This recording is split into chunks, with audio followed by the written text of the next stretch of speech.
plugged in, right, in the box? Okay, hang on, it wasn't on. Okay. There we go. See something wiggling.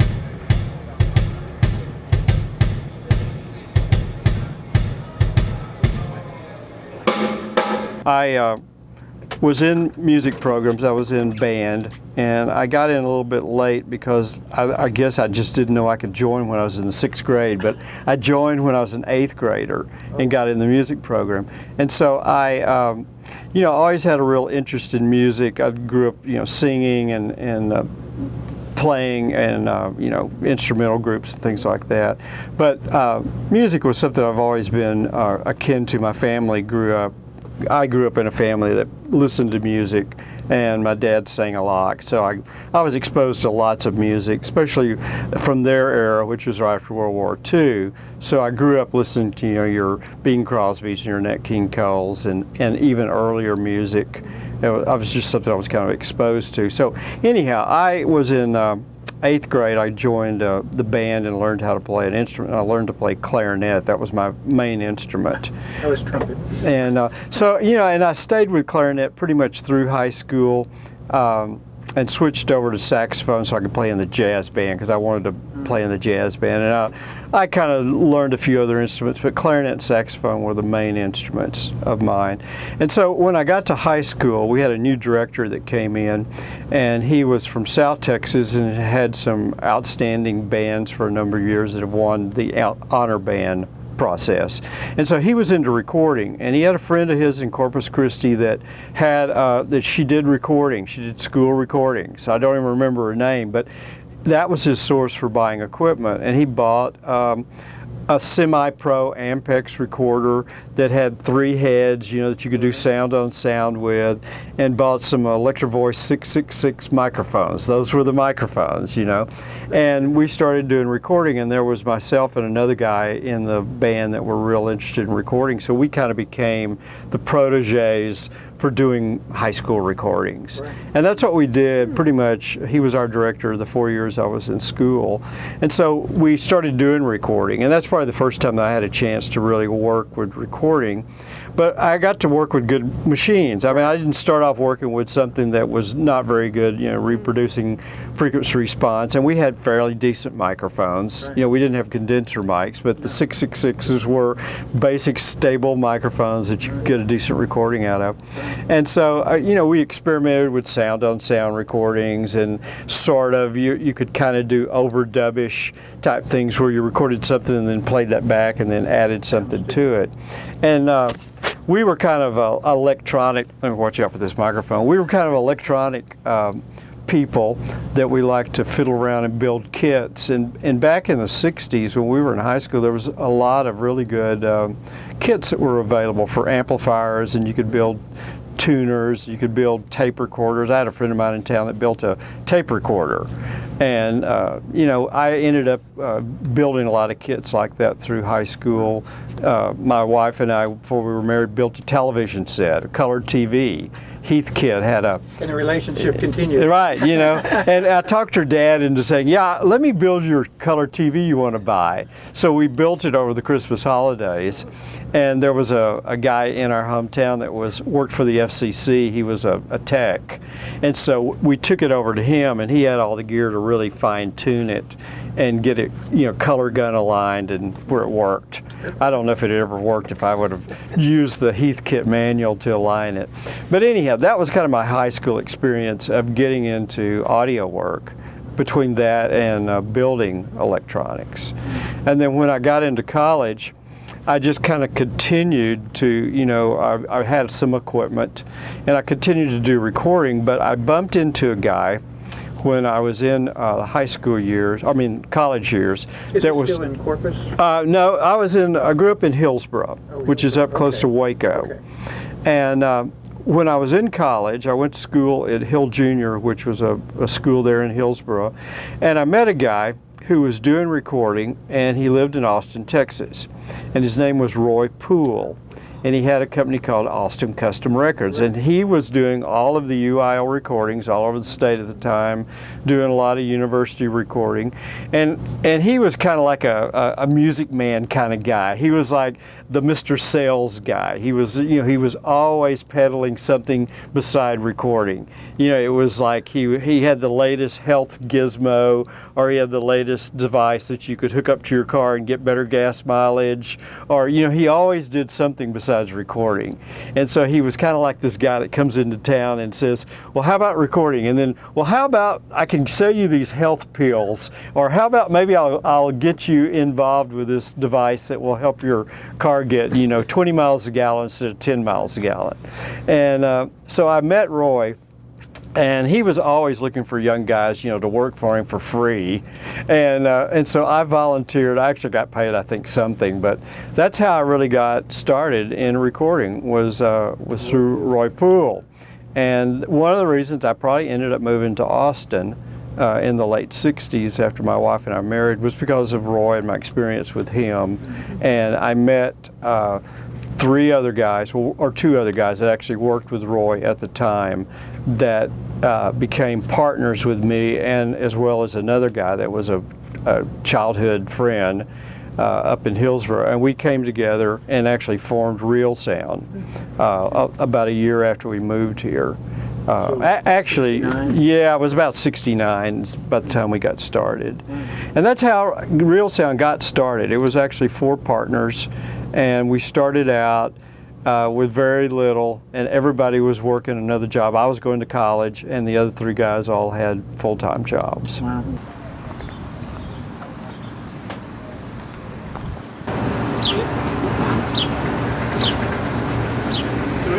Let's go this way.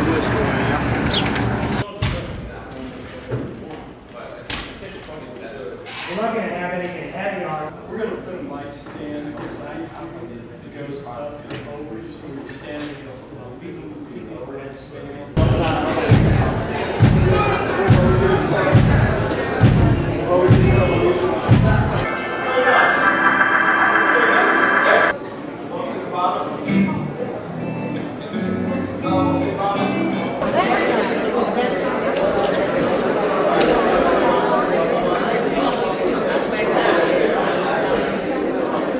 The first 10 years I was in business, my partners ended up kind of dropping out because they needed real jobs, they had families, and it was just Deb and I the first 10 years, 11 years we were married, we didn't have any children, so she was working and I was trying to get Reelsound going, and that's really probably how we got the business happening. It was a lot of circumstances, but when we moved here in the '60s, I was going to school at Texas State, and I was going as a music major.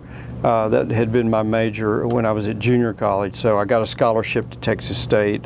We moved here, and I went in the music program at Texas State, but it was in the early years, or the mid-years of Vietnam, so I was always having a hard time getting a deferred situation because I was becoming, like 21, 22 years old and still in college. So my mother-in-law, who was in Hillsborough, was on the draft board. And so she kept me abreast of how I was sitting in the standards. So she called me about 6 months before I was going to get drafted and said, you need to start figuring out what you want to do or you're going to get drafted. So luckily being here in Austin, there was a lot of National Guard units. And I had friends at Texas State that were in the Guard or the Army Reserves.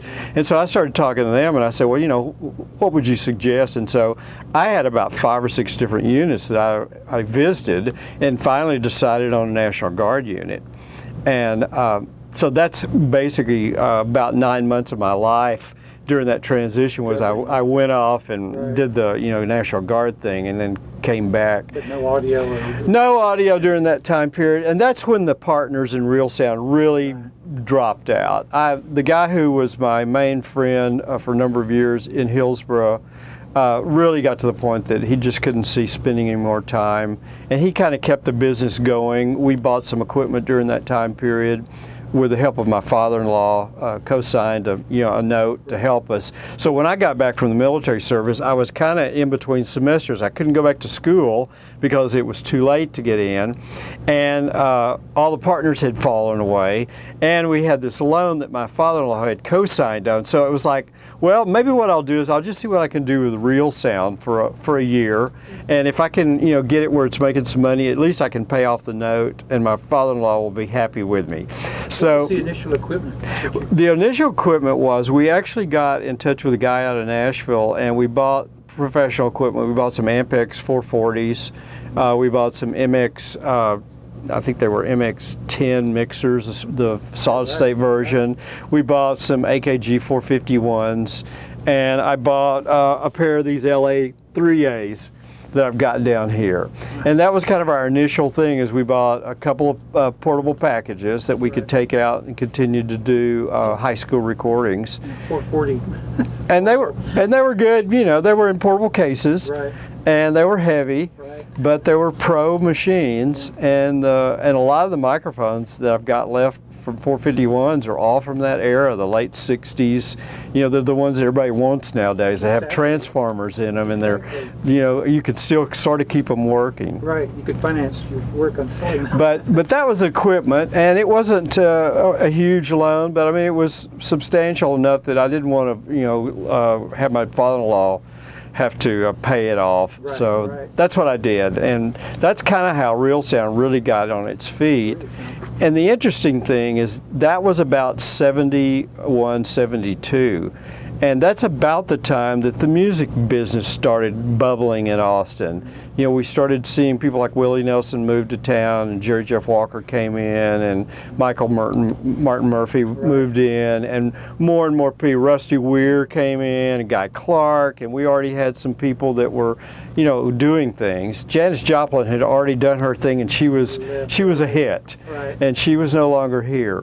But a lot of those people came in, and that was kind of when the cosmic cowboy-ish, you didn't really have a name for what was going on in Austin, but there was a lot of stuff happening. And the music business, for what it was just starting to happen. And because of that, and I was doing live work, radio stations were really the promoters of a lot of the early music that was happening in Austin, because they were trying to promote it. You had some of your early country stations were owned and strong and doing well, and so they would promote these concerts at different venues in town, and a lot of times they wanted to try to record them, or they wanted to broadcast them later. And so I got called in a lot of times, and a lot of stuff I was doing during that time period was all live 2-track. We'd go out with our mixers, and you could gang them together so you could get 12, 14 channels. And we bought a few more microphones and bought some of the right kind of microphones. You couldn't use 451s for everything. Right. And so we bought some dynamics and a few other different mics, and we'd go record these shows, and then they would edit, put them together, and broadcast them. Right, right. And that's kind of how I got started. It evolved through a lot of different things. I partnered up with a studio that was downtown at the time called General Audio. It was a guy named Steve Shields. He had been in radio promotion work. They did a lot of commercial work for radio stations, advertising, stuff like that. And he had a studio down on 6th Street in the big building that C3 is in now. The big, tall, 20-some-odd story building. Right. There was an old creamery that was on that block, and there was a business college on that block. Wow. And Steve went in the mid-60s and built this studio complex. And so somehow one day I just kind of wandered in. I was down in that area. There was some music stores around, and I think I had been over at one of the music stores that was there, and noticed there was a studio across the street. Just went over and went in, and he had a room built, and he was doing commercial work. He had everything he was doing was 2-track. I think he might have had a 4-track machine of some sort. And we kind of struck up a conversation, and I had equipment, he had a building, and so we just kind of said, well, hey, let's put this stuff together and see what else we can get going. And through that connection, and with some other people who had moved to Austin about the same time, there was a sound reinforcement guy by the name of Dean Rayburn that had a company here, and he did live sound reinforcement. So we kind of had a jack of all trade complex. You know, you could do studio, you could do live recording, you could have somebody that does sound and lights, stuff like that. And more and more equipment was added over the years. About the same time, a couple guys moved into town. Chet Himes, who is now an engineer here in town, and has went off to do a lot of work in LA for a few years, but moved back, came in and became an engineer at the complex. Guy by the name of Chris Geppert, who ended up being Christopher Cross, moved to Austin and was a friend of Chet's, and bought equipment because he wanted a studio to work in, so he kind of moved into that complex. Another guy that kind of came in at the same time was Jay Podolnik, who goes by Jay Aaron. And with Jay's help and some help assistance financially, they built the second studio down there, which became Pecan Street in the late 70s, early 80s. And more people kind of congregated. You know, it was kind of a little megaplex. And with the equipment that came in there, I was able to start renting more of what I really needed to do professional recording with. They had 16-track machines, they had a real audio console. So I took a lot of that and rewired it so that I could pull it out, put it in a truck, and do 16-track live recording. Sometime during that process, I know David House said that you'd actually loaned a bunch of stuff to Austin. Right, yeah, during that era, before we actually started building mobile vehicles, we had all this portable gear, and Austin City Limits got their pilot programs, I guess in the early 70s, like 73, 74. So they called us up one day and said, hey, we're going to do these pilots for a new TV show, but we don't have any equipment. And we know you've got some, so we took all the equipment that we'd had, you know, for live stuff, took it down there in a truck, loaded it on the freight elevator, and took it up to the studio where they currently are using to do, you know, the old series, set all the equipment up, and recorded the first two pilot shows with Willie and Michael Murphy is how he went by then, and did the two pilot shows. But you know, that was a really interesting time in the Austin music market. You know, a lot of things got started in the early 70s. A lot of musicians came to town. You know, the ACL series basically got started. A lot of management came in because of what was going on. The thing that I think Austin really lacked, and to a point still lacks, was money and business money that could be put in and help finance the people who were here, because a lot of the people, there was some great performers here that just never really made a living, and if they did well, they had to go somewhere else to make a living. There was a lot of people that grew up during there. David Huff, you know, was in school at UT when I met him. The guy that's at UT now, Frank Simon, that's over there, was a student. Andy Murphy wasn't here yet, but he came along right during that era, a little bit later. But there was a lot of people that are still here. They're strong engineering or players. And Roy Pools was kind of an interesting hodgepodge of stuff. You knew I engineered there for a while. Did you? Yeah, I was his chief engineer. Well, there were a lot of those. Yes, there was. You know? There was no assistant engineer. Well, you know, when I went there, he had some really good key people. There was a guy named Jim Shelton, who was his vice president, was his title. Okay. And I don't know a lot about Jim because I only worked with him for about the first 8 or 9 months I was working with Roy.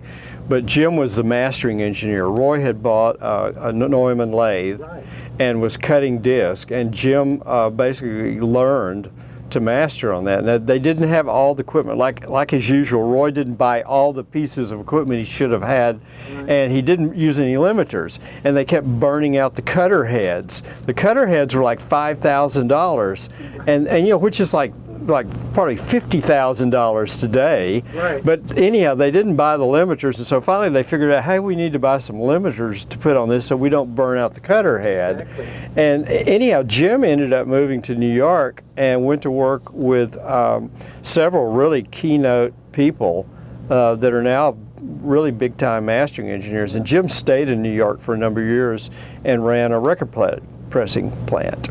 And did some mastering.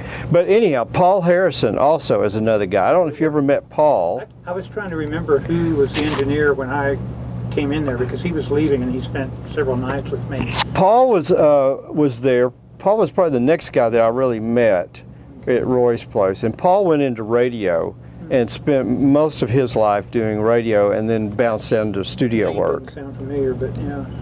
But yeah, Roy, you know, really was kind of a training ground for a lot of people. That's funny. You know, it's kind of funny when you talk about people that remember him. The first real equipment I bought were a couple of Neumann KM84s. I bought those through Roy because he was the Neumann dealer. After he bought that lathe, since he'd spent the money on the lathe, Neumann set him up as a rep.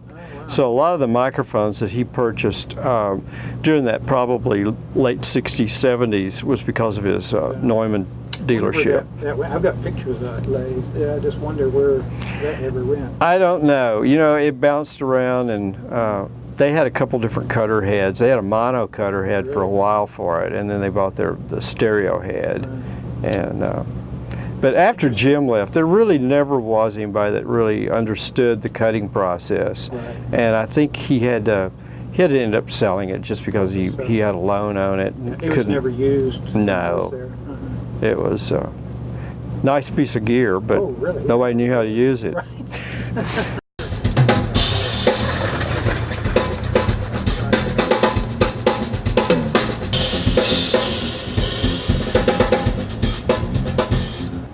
I guess tell Carl that may be as good as it's going to be. They're still one stand.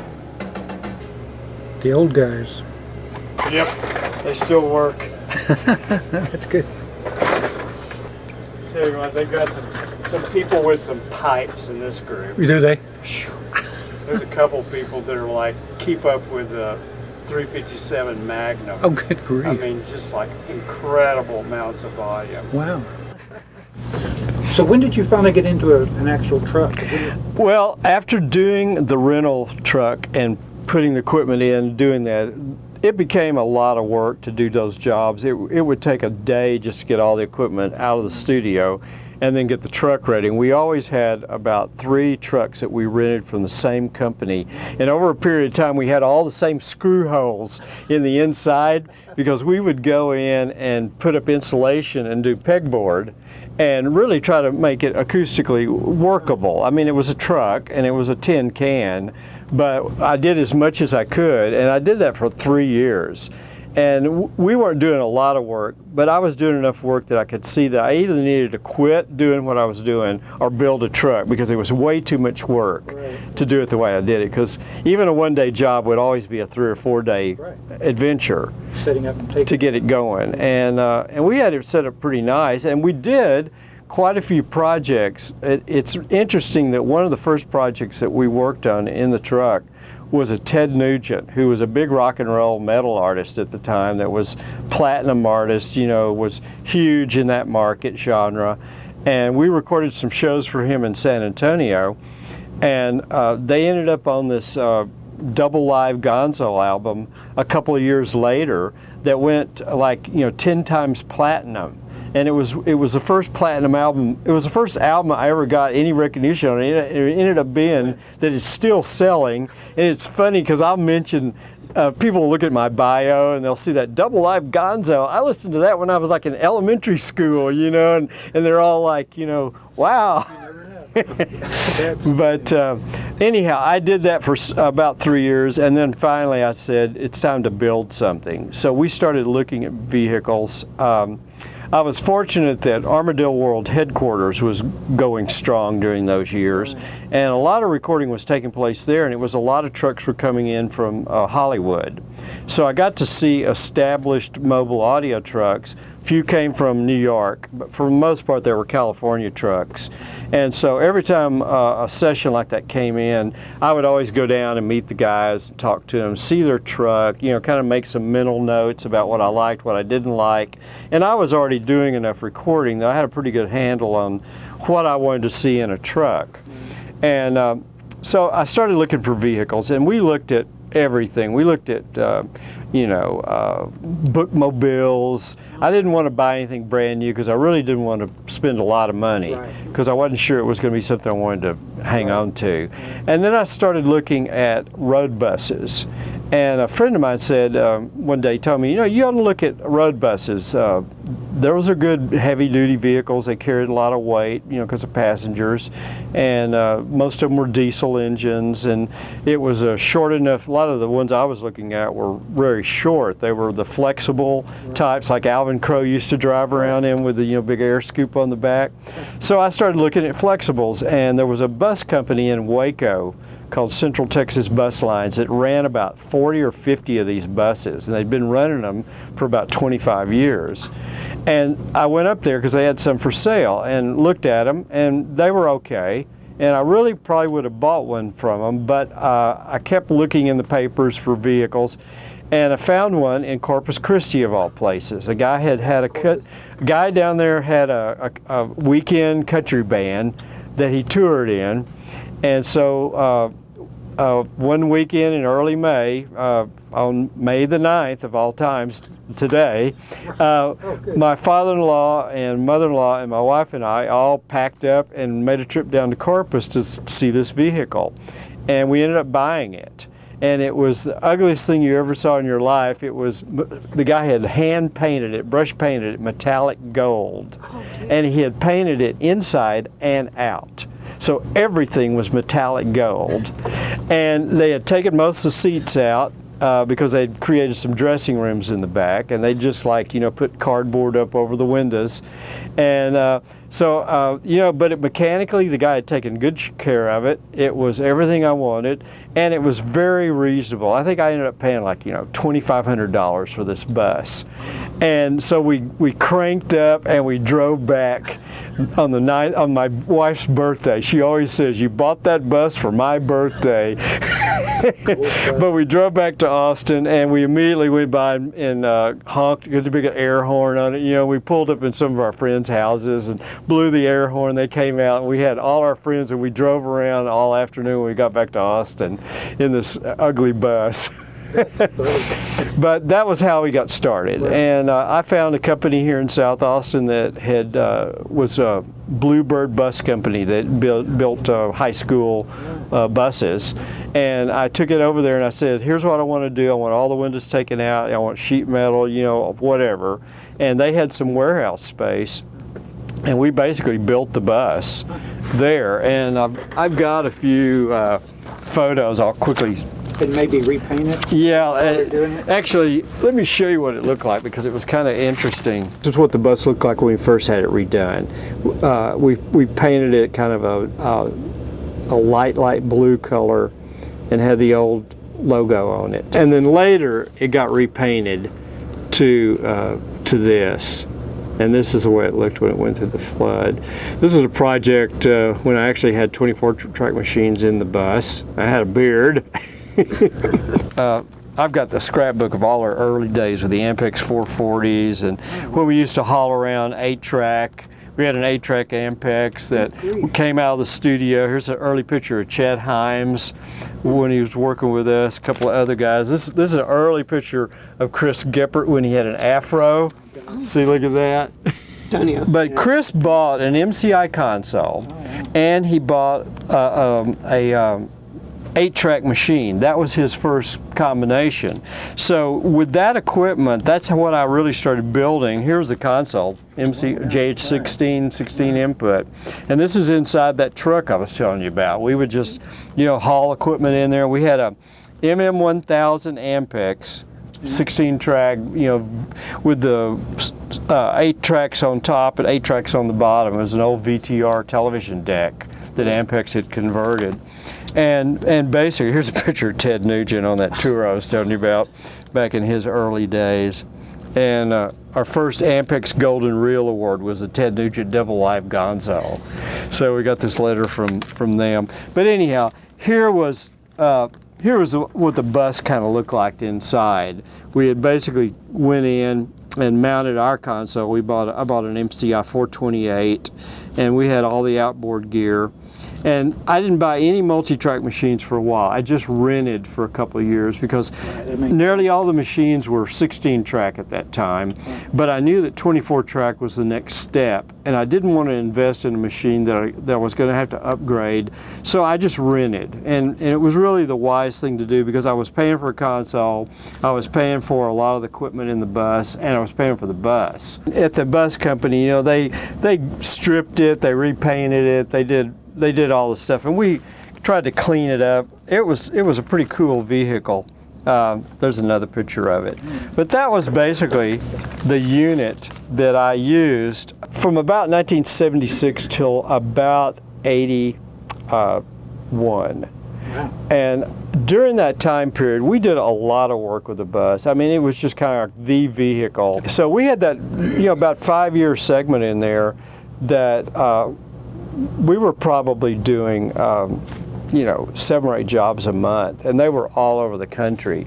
I got connected in with a radio network out of New York called DIR. It was the King Biscuit Flower Hour, and they were doing this rock and roll series, and they loved metal music. One of the guys that was the producer loved metal music. Well, San Antonio was like the metal capital of the Southwest, and everybody came through San Antonio. So we were going to San Antonio 4 and 5 times a month to record acts. And you know, we recorded Ted Nugent. He was one of the metal acts during that time period. But all these other bands that you know would know of during that time period, they all ended up in San Antonio. So we were probably our biggest client was probably DIR for nearly 5 years.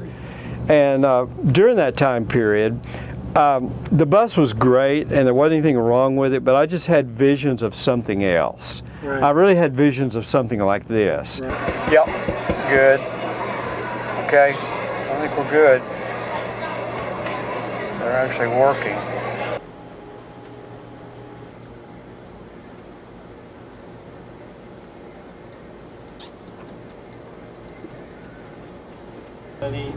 I've got water, that's all I've got. That's fine with me. Okay. That's If what they have- that's what I'm here If they have for. Some tea or water. anything, you want me to grab tea?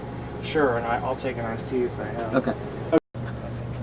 Q-Bucks? I brought it back. Oh, in. You want me to- Jonathan brought it back in. He'll bring it in to you. Ask him about time code. Say, hey, here's time code. Do you want it? Okay. And then we'll make sure they're getting code.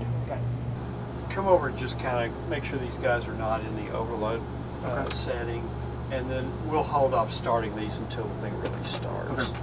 And I think what I want to do is just start this machine and keep this one in ready to record, because I think we're going to run more than 72 minutes. Okay. And we'll just give them one set and they can rip off. Okay. But I could not find anybody to finance a truck at that time, because it was going to be a $250,000 investment, easy.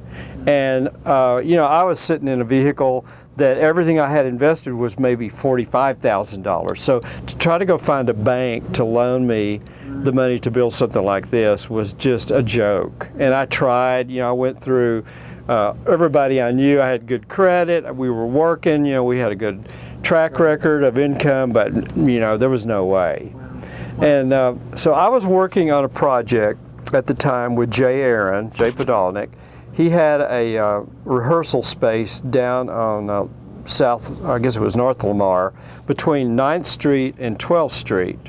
And it was right up against, is that Bull Creek that runs behind? Yes, right. Bull Creek was basically, you walked out the back door of his rehearsal space, and Bull Creek, which was dry most of the time, was like a stone's throw. Right across the street from Straight Music. Yeah, yeah, right across the street from Straight Music, Whole Foods. I mean, it was like the center of Austin early hippie days. Right. It was, and this was about 1981. Jay and I had become good friends, and we'd worked on a lot of projects together, and he still worked in the studio, but the studio was becoming so busy, he really couldn't get in there as much as he wanted, so he rented a space right there by Bull Creek and brought all his gear in, and we took the bus over there when I wasn't doing live stuff, and we were working on a project with Jay. Well, in May, seemed like everything happened in May, Memorial Day weekend in May, the bus had been down there for a couple of weeks, and it was a Sunday night. My wife and I got out of church, and we decided to go out to eat, and there was this horrendous thunderstorm that we could see up in North Austin. And we went to a place in South Austin right on I-35 that was kind of set up on the hill, and we were sitting there eating and looking at this storm, you know, and all the lightning and everything. And I got a call from Jay, and he said, Malcolm, Bull Creek is out of its banks, and the building, this entire 4 or 5 block area, the water's already a foot deep. He said, I don't think you can come get the bus out, but I just wanted to let you know. And he says, I'm trying to salvage as much stuff as I can. And then the phone went dead. Businesses along North Lamar were among the hardest hit. The Henry Moore Subaru dealership was demolished, its cars tossed about like toys. The Louis Shank store filled with water, and furniture flowed out through the windows. And so we were sitting there, and I said, well, I'm not sure what we can do. So at the time, Greg Klingensmith, who was working with me, was living in that same area. He was living west of Lamar, up in the kind of the hills right above that. So we went over there to Greg and Linda's house, and knocked on the door, and it was pouring down rain. It was a terrible night. And we said, okay, well, there's been a flood in North Austin, and all the creek system, Shoal Creek, everything is just totally wiped out, and all this area where we have the bus is underwater. And Jay called me and said, the bus is now, 4 feet underwater, and it's up to the middle of the windshield. And he had already swam out. He had basically gotten in there.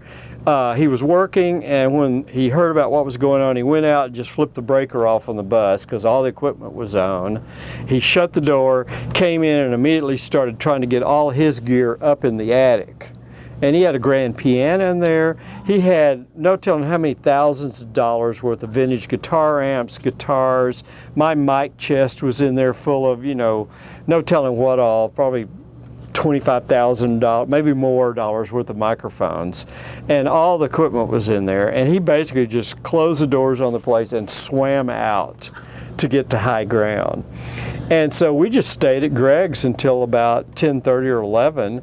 I think we actually drove down before we went up to Greg's and parked on the 9th Street Bridge, and I looked down, and there was like a street lamp that was still working, and I could see the bus, but it was like engulfed in floodwaters, and it was up to the middle of the windshield. So we're talking like 6 feet high water. And it was still up, and it was tucked right up against the building. We always had to get it really close because we wanted enough room to drive cars and park back there. So it was snug up against the building, and the water was coming, and the building was acting like a break for the floodwaters. And so I told Deb, I said, well, at least it's still there. It hasn't been swept off into the creek like everything else. So we went up to Greg's, and about 10:30, the news was saying, well, the waters are receding, and they're going to start letting people in that have property there. You need to come in with an ID and all this. So I think we walked down from Greg's because there wasn't any place to park. And the water had it completely receded, but it was just a mess. It was a flood, and you can imagine what it looked like. And we walked around behind the bus, and I opened up the door, and all this water came out, and it had battery lights in it. So I reached over and flipped the battery switch, and the lights actually came on. I don't know how it happened, but lights came on. I opened the door of the bus and walked in, and it was like somebody had just come in there with buckets of silt and dirt and just dumped it everywhere. Everything was covered. 24-track machines, the console, everything from about the 6-foot level down was, totally covered in silt. It had a dropped floor in it, like an aisle, and that was full of silt. And luckily the water had come in underneath and washed up in the bus and had flooded it to the point that it added more weight. So that's probably why it didn't wash off. It probably weighed about 8 times what it should have. But I mean, everything, VU meters on the multi-tracks were all just, had gotten water, and they had silt in them. The speakers I had mounted, I had some JBL speakers mounted, they were full of mud. These limiters were actually up high enough that they didn't get wet. And there was a few pieces of gear that we were able to. Still use those? Yeah, I still use them. You know, they still work. So the next morning, we basically just said, okay, there's nothing we can do tonight. We slammed the door, went home, went to bed, and the next morning I got up and I called about 9 friends. I said, we're gonna go down and disassemble the bus because I was not sure I could even get it cranked. And so we went down there with about 9 people and a couple of garden hoses and literally went in, opened the emergency door on the bus and just hosed everything down to get all the silt off of it. And then we disassembled it, took everything out, brought it all back to our house, and just took it even further apart and disassembled everything down to just, you know, the basics. I mean, we took the console, took all the modules out, you know, took all the V meters out, took the machines completely apart, down to the motors, the bearings, and then started cleaning everything. And we spent about 6 weeks cleaning it, and then slowly started putting it back together to see what would even work. And luckily, during that time period, it was declared a disaster area. SBA came in and offered disaster loans to all the people, and that's how Whole Foods got their big bump. They would have never had the financing to do what they did. Straight Music was down there. A lot of companies got a lot of financing, and fortunately, even though I didn't have office space, I was involved and had loss, and so they came back to me, gave me a loan that paid off my old debts because they looked at all the equipment during that 6 weeks that we were reassembling. It was laying all in pieces. They saw the bus and they just said, you're never going to get anything out of that. And so they loaned me the money to pay off my bank note, and then they loaned me the money it took to build this unit. Because that's what the guys are hearing in their ears. So if you think it's going to be a problem, I can bring a stereo plug in. You're in first. No. We're going to put under the piano. Screen, but that'll work. You have to go to that meeting.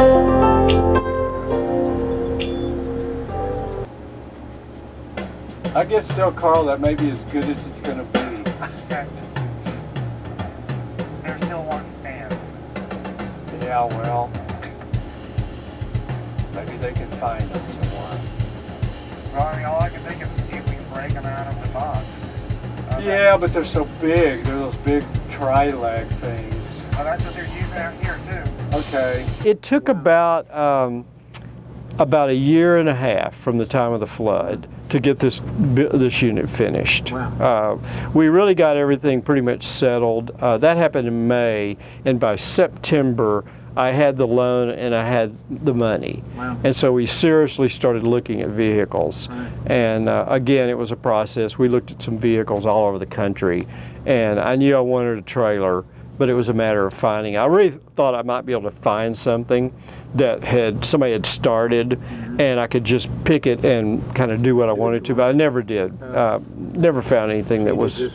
So we found this trailer in Houston. We went down to Hobbs Trailers, and it was an empty box trailer with an air ride, and we got them to put a door in the side where we wanted it.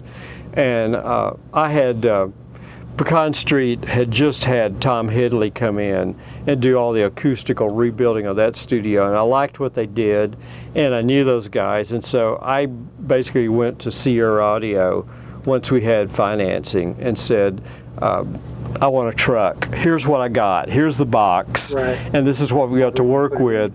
How can you help me out? And they had built a couple of trucks for the Danish radio network, and they'd built a couple of trucks in a couple of other countries, and they said, okay, here's what we did. And they were smaller trucks, so we know that you want an ISO room, and you got a little bit more room to play with. And so they basically took their design, and we just incorporated it into this. And I wanted somebody that acoustically I felt like was building correct spaces, and I wanted something that would last a long time. I knew equipment would come and go, but I wanted something physical. And basically this is the truck. I mean, these wedges are all part of the original Hidley design. We had big speakers up in the soffits behind the HD ones, and so the whole room was kind of designed around big monitors. The analog machines set there where you are, I had an MCI desk in here for a number of years, and then where those machines are now, we had 2-track machines. You know, we built the rack.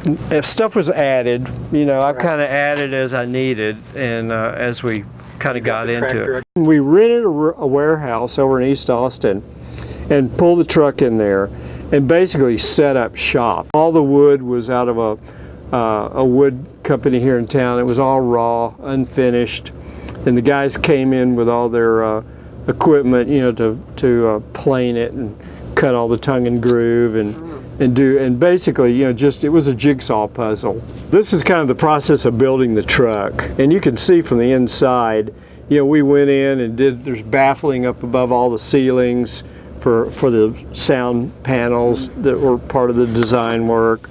You know, there's baffling in the walls. The guys actually drawing the layouts for the walls on how they wanted to lay it and how to do the floor. And so you can see the bus was parked beside. This is when we brought it back to our home, and we were doing all the finishing stages, more work underneath with air. And here was the final product. There's the MCIs. Yeah. All finished out. And Sony was really good. They came out and did a really nice photo shoot on the truck before we went to NAB, and got some really great pictures that were, you know, like huge poster size that they gave back to me. There's the original tractor we had at the time. But anyhow, thank you. This was the original logo, and some more of it. For a few years we used this little funny character and kind of developed this scroll. Looks like SpongeBob. I know, you know, it was kind You of... could sue them for rights. I know. This is an old ticket that we found in the original bus, and it's Central Texas Bus Lines, Waco, Texas. And look at these prices, 5 cents, 10 cents. And you know, that was like cross country of Texas. You know, they ran their routes from Abilene to Waco and Fort Worth, stuff like that. This is some early trade show stuff that I did. We would go to TMEA and a lot of the educational events and have booths, and so that's some of our first Ampex machines I was telling you about that we bought. We had a couple of them. When we finally got into doing multi-channel live recording, a lot of it was 4-track haul out, you know, the decks at first, but then we got into actually doing some 8-track work, and this was that MCI console that was Chris Geppert's. Right. And that's really with the help of Chris and a couple other people, I was able to, you know, kind of establish or start being able to do multi-track live work. And of course, I think this was like a Billboard article. Yeah, Billboard publication. They did an article in Austin in 1972. You know, it's kind of interesting to read some of this stuff and hear some of the comments that people made. Oh, I do love your logo. That's funny. And we, you know, I had an advertising guy that kind of jumped in and did stuff. This is actually Van Wilkes. He's in one of these picture shots. He's right there sitting down. He did a little backyard picture for me.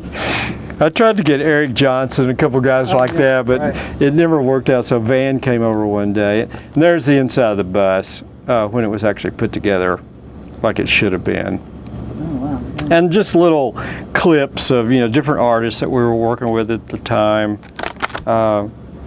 Mainly, it was kind of a capture of here's all the different people we got to work with during certain years, and they just came out of different publications. Did a live thing with Steve Frumholtz, kind of in his heyday here in Austin. Chris did a lot with him with Esther's.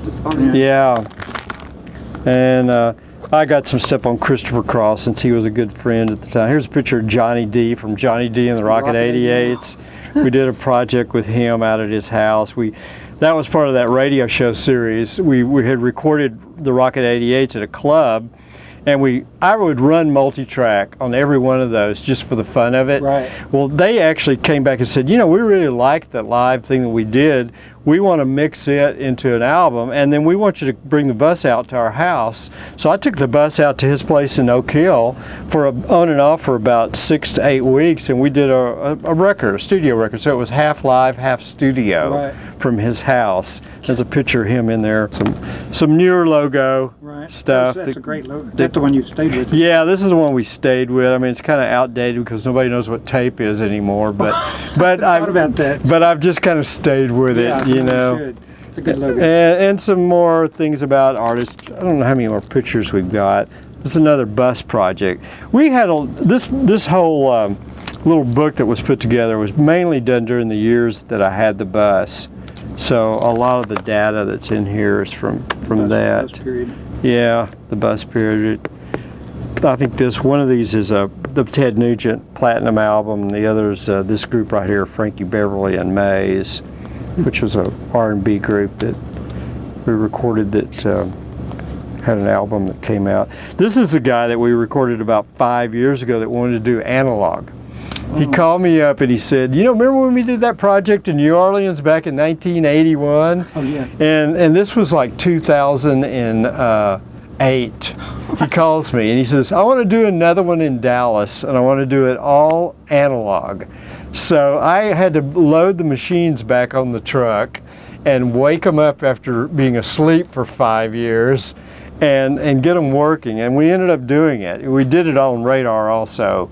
But he wanted the analog, so we did it. Is that the last thing you've done? That was the last project I did analog, and I kept them on for about 4 years. And a good friend of mine in Houston that's an engineer, has a studio down there, has been talking to me for years about selling my analog machines. He wanted to buy them. And so I called him up last November and I said, you know, I'm not using these things. I said, I'm going to sell you all of my analog gear. You know, the 2-track machine, the Dolby SRs, the 2 multi-tracks, alignment tapes, splicing blocks. You know, I mean, he came up here in a bobtail truck and we loaded him up. Wow. And he bought everything. But, you know, it was good. And you know, I could still go look at them if I want to. Yeah, but again, there's a lot of bus things. You know, we did I think this was part of that Dolly Parton movie that was done here back in the 80s, the Best Little Whorehouse in Texas. Right.